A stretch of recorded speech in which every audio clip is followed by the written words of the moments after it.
अस्सलाम वालेकुम। आज जो हम टॉपिक स्टडी करने जा रहे हैं वो है external determinants of foreign policy. इससे पहले फॉरेन पॉलिसी पे हमने डिफरेंट वीडियोस बनाई हैं। Foreign policy is one of the most important topic in CSS optional as well as compulsory subjects. तो इस पे आपको बहुत ज़्यादा फोकस करने की ज़रूरत है बिकॉज फॉरेन पॉलिसी के रेलेवेंट क्वेश्चन आप हर पेपर में देखेंगे, इंटरनेशनल रिलेशंस में, पॉलिटिकल साइंस में, करंट अफेयर्स में, उसके अलावा पाकिस्तान अफेयर्स की अगर बात करें एंड देन अगर हम ऐसे की बात करें तो हर जो सब्जेक्ट्स है उसके लिए फॉरेन पॉलिसी इंपॉर्टेंट जो है वो टॉपिक है। फॉरेन पॉलिसी में ये नहीं कि आपको वो डायरेक्टली एग्जामिनर फॉरेन पॉलिसी के बारे में पूछेगा, बल्कि दूसरे कंट्रीज़ के साथ जो रिलेशंस हैं वो भी फॉरेन पॉलिसी में ही आते हैं। तो what is foreign policy, what are the objectives of foreign policy, what are the principles of foreign policy, और उसके अलावा internal determinants of foreign policy को भी हमने डिस्कस किया है। तो अभी हम जो इस टॉपिक में हम ये कंटिन्यूएशन है लास्ट वीडियो का ही जिसमें हमने इंटरनल डिटर्मिनेंट्स को डिस्कस किया था। अभी हम स्टडी करेंगे external determinants of foreign policy को।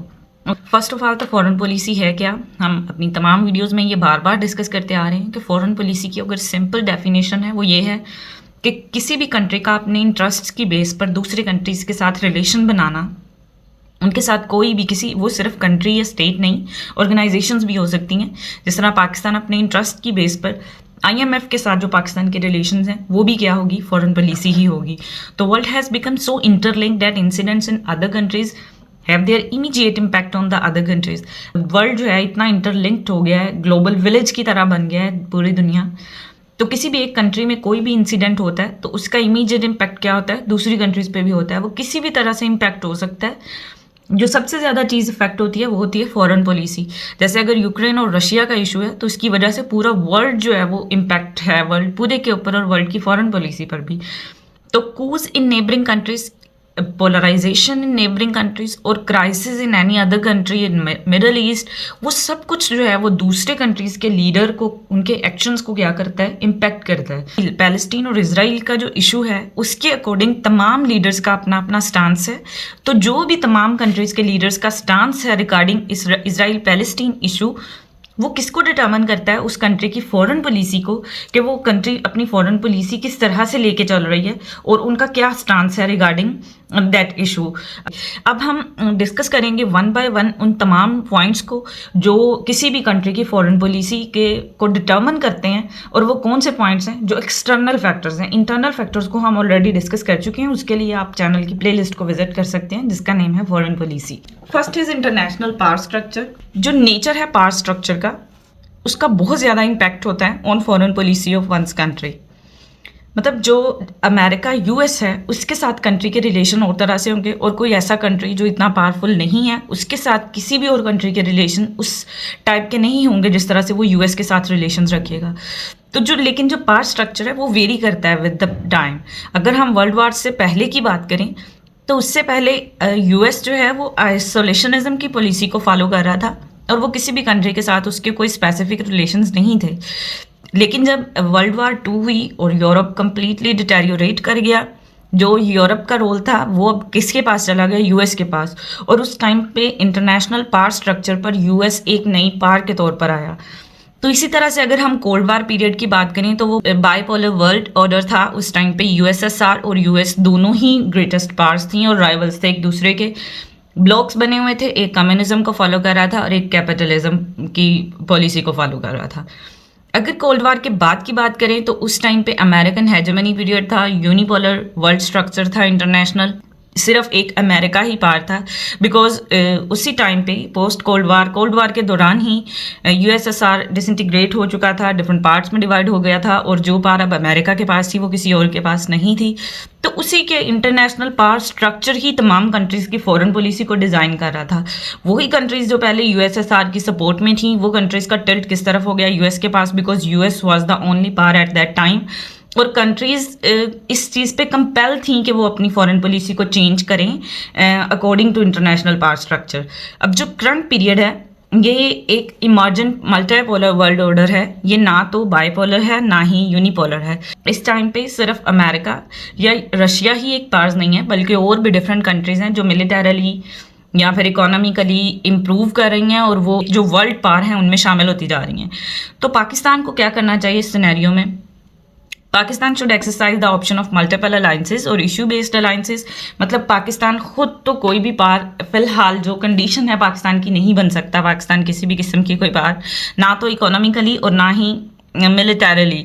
तो पाकिस्तान को अलायंसेस बेस पे की फॉरेन पॉलिसी को अडॉप्ट करना चाहिए, ताकि उन फॉरेन पॉलिसी के रूल्स को फिर फॉलो करके पाकिस्तान जो है वो, जिस तरह से अगर चाइना की जो सपोर्ट है पाकिस्तान के साथ, तो पाकिस्तान का इंटरनेशनल लेवल पर जो सिनेरियो है पाकिस्तान का, वो चाइना की वजह से थोड़ा चेंज हो जाता है। बिकॉज यूनाइटेड नेशन में अगर हम देखें तो वीटो पावर चाइना के पास है, और पाकिस्तान के रिगार्डिंग कोई भी इशू होता है तो चाइना उस पर वीटो कर सकता है, बिकॉज पाकिस्तान का जो अलायंस है वो किसके साथ है, चाइना के साथ है। तो इसी तरह से जो इंटरनेशनल पावर स्ट्रक्चर है वो किसी भी कंट्री की फॉरेन पॉलिसी को क्या करता है, डिज़ाइन करता है। इसी वीटो पावर की वजह से जो चाइना के पास है, बिकॉज पाकिस्तान का अलायंस किसके साथ है, चाइना के साथ है, पाकिस्तान बहुत सी चीज़ों पर उसको बेनिफिट हो जाता है, किसकी वजह से, चाइना की वजह से। Next are international organizations. International organizations are key external determinants of anyone's foreign policy. इसकी biggest example है हमारे पास IMF, इंटरनेशनल मॉनेटरी फंड, जो कि लोन्स प्रोवाइड करती है डिफरेंट कंट्रीज़ को। इसी तरह से हमारे कंट्री में बहुत कुछ इस तरह से हो रहा है, और दूसरे कंट्रीज़ के साथ हमारे रिलेशंस इस तरह से हो रहे हैं, जो किसके इम्पैक्ट की वजह से है, IMF के इम्पैक्ट की वजह से। बिकॉज हमें उनसे लोन लेना है, और वो हमारे इंटरनल जो भी इंटरेस्ट हैं और एक्सटर्नल इंटरेस्ट हैं उनको डायरेक्टली इम्पैक्ट कर रहा है IMF। तो country has to take note of the international law, treaties and contracts. अगर यूनाइटेड नेशन की भी बात करें तो यूनाइटेड नेशंस के तमाम रूल्स को हमें फॉलो करना पड़ता है। तमाम कंट्रीज़ जो भी उसकी मेंबर कंट्रीज़ हैं यूनाइटेड नेशन की, तमाम कंट्रीज़ इस चीज़ पर अग्री करती हैं कि वो इंटरनेशनल लॉ को, ट्रेटीज़ को और कॉन्ट्रैक्ट्स को यूनाइटेड नेशन के को क्या करेंगी, फॉलो करेंगी। तो सिर्फ ये इंटरनेशनल ऑर्गेनाइजेशंस नहीं, बल्कि रीजनल और सब रीजनल लेवल पर जो भी, जैसे सार्क का मेंबर है पाकिस्तान, शंघाई कोऑपरेशन ऑर्गेनाइजेशन का मेंबर है, तो उन तमाम कंट्रीज, उन तमाम ऑर्गेनाइजेशंस के रूल्स को भी क्या करना पड़ता है, फॉलो करना पड़ता है, और उसके अकॉर्डिंग पाकिस्तान अपनी फॉरेन पॉलिसी को क्या करता है, डिज़ाइन करता है। So international organisations play a key role in determination of foreign policy of one's country. Next most important external determinants of foreign policies, alliances और कोalition। जो भी स्टेट पार्टीज है उनको अलायंस करना पड़ता है किसी ना किसी कंट्री के साथ। सर्वाइवल करने के लिए किसी ना किसी ब्लॉक का पार्ट बनना ही पड़ता है, या तो नॉन अलाइनमेंट पॉलिसी को फॉलो करें। लेकिन अब इस वक्त जो दुनिया बन चुकी है, जो ग्लोबल वर्ल्ड ऑर्डर है, उसके अकॉर्डिंग कोई भी कंट्री अलाइंसेस के बगैर नहीं रह सकता। तो अपनी अलाइंसेस की जो भी रिक्वेस्ट और डिमांड्स हैं उनको भी क्या करना पड़ता है, उनके अकॉर्डिंग रिस्पॉन्ड करना पड़ता है एक कंट्रीज़ को, ताकि उसके अकॉर्डिंग वो अपनी फॉरेन पॉलिसी को क्या करे, डिज़ाइन करे। जैसे अगर हम बात करें पाकिस्तान की, तो पाकिस्तान की जो फॉरेन पॉलिसी है वो बहुत हद तक किसके कंसेंट पर डिपेंड करती है, चाइना के कंसेंट पर।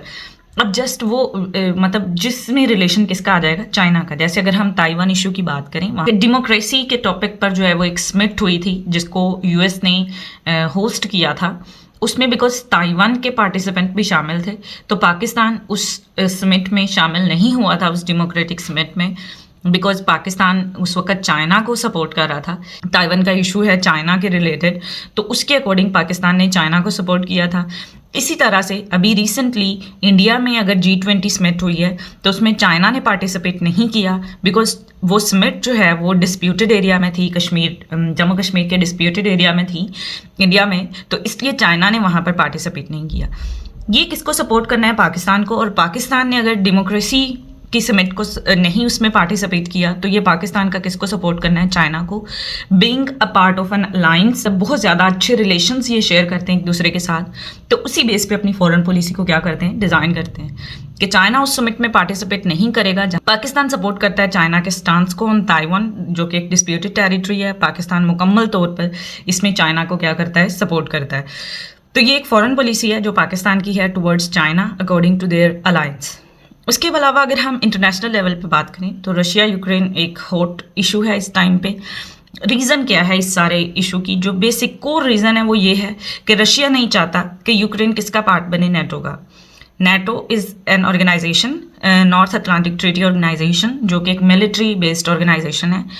तो इसी वजह से ये सारा इशू का कोर जो रीज़न है वो यही है कि रशिया यूक्रेन को इस चीज़ के लिए इंश्योर कर रहा है कि वो किसका पार्ट ना बने, नेटो का। तो बिकॉज अगर वो नेटो का पार्ट बन गया तो रशिया की फॉरेन पॉलिसी के जो ऑप्शंस हैं वो बहुत ज़्यादा लिमिटेड हो जाएंगे। जो हमारा लास्ट डिटर्मिनेंट है वो है global public opinion. Global public opinion as much जो है वो एज सच इतना इंपॉर्टेंट नहीं है, बिकॉज जो भी सॉवरेन कंट्रीज़ हैं, जो भी सॉवरेन नेशंस हैं, उनमें कोई ग्लोबल पब्लिक जो है वो उनकी जो भी उनके वो अपने कंट्री में जो भी कर रहे हैं, इंटरनल अपनी जो फैक्टर्स हैं, वो उनके लिए अकाउंटेबल नहीं है टू ग्लोबल सिटीजन्स। लेकिन ये मैटर करता है for soft power of the nation. अब इंटरनेशनल रिलेशंस में जो पावर्स हैं वो दो तरह से हैं, सॉफ्ट पावर और हार्ड पावर। तो जो सॉफ्ट पावर है किसी भी कंट्री की, अभी जो इस टाइम पे जो ग्लोबल लेवल है वो सॉफ्ट पावर बेस्ड है बहुत ज़्यादा। किसी भी कंट्री को अपनी जो सॉफ्ट पावर है उसको मेंटेन करना है, तो उसके लिए उनको ग्लोबल पब्लिक ओपिनियन को भी जो है वो इंपॉर्टेंस देना होगी। तो because sovereign nations are not accountable to global citizen, so in global foreign policy its role is limited, but it has role to somehow, कि कुछ हद तक जो है वो इसका रोल है ग्लोबल पब्लिक ओपिनियन का एब्सोल्युटली। जैसे अगर हम देखें कि यूएस की जो वियतनाम पॉलिसी थी वो इसी बेस पे चेंज हुई थी due to hostile world opinion, कि जो पब्लिक ओपिनियन है वो बहुत ज़्यादा हॉस्टाइल हो गया था वियतनाम की जो भी पॉलिसी थी, उसको हम अलग टॉपिक में डिस्कस करेंगे। तो उस पर यूएस ने जो है वो फिर उसको चेंज किया because of world public opinion. National public opinion तो मैटर करता ही करता है, ग्लोबल पब्लिक ओपिनियन भी मैटर करता है। ये थे हमारे external determinants of foreign policy, internal determinants of foreign policy और ऑब्जेक्टिव्स और प्रिंसिपल्स ऑफ फॉरेन पॉलिसी और व्हाट इज़ फॉरेन पॉलिसी, इस सब को हमने डिस्कस किया है अपनी पहली वीडियोज़ में। और इस फॉरेन पॉलिसी के नेम से हमारी चैनल पर प्ले लिस्ट भी है जहाँ पर तमाम फॉरेन पॉलिसी के रेलेवेंट वीडियोज़ हैं। अगर आप किसी और टॉपिक पे नॉलेज लेना चाहते हैं तो आप हमारी वीडियोस को विजिट कर सकते हैं। If you need notes do mention in relevant videos comment section, we will provide you with PDF notes. और नेक्स्ट वीडियो में हम इंटरनेशनल रिलेशन के किसी और टॉपिक के बारे में बात करेंगे। तब तक के लिए अल्लाह हाफिज़।